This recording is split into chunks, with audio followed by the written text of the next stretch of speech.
In this video, we will describe the setup and operation of the MX-PTZ tweezer handpiece for the removal of 0201 components.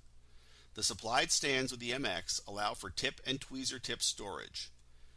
Installing the tweezer tips is easy. Simply slide them directly into the tweezer assembly. Once the tips are inserted, you can adjust the alignment by using the knurled knobs at the bottom of each tip. One adjusts length and the other adjusts the horizontal plane of the tips.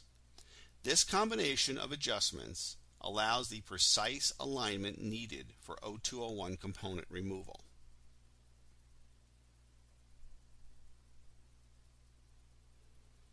Once the tips are aligned and heated, you can use the supplied sponge for tip cleaning.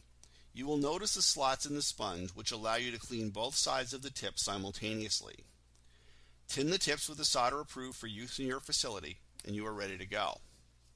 In this video, we used a PCT 100 convection preheater to reduce the thermal shock to the PCB and components.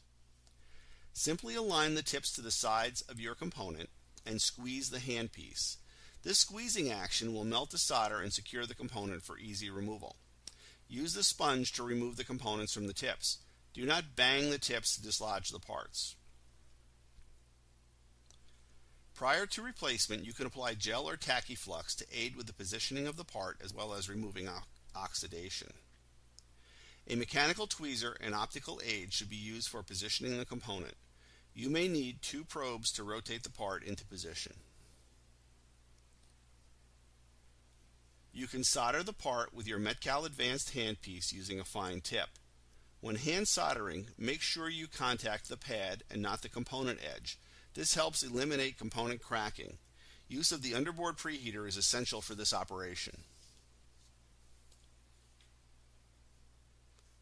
As your operator skills increase, they'll be tempted to remove and replace with the MX-PTZ.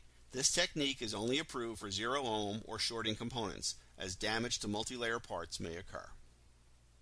Please visit our website for additional information and product updates.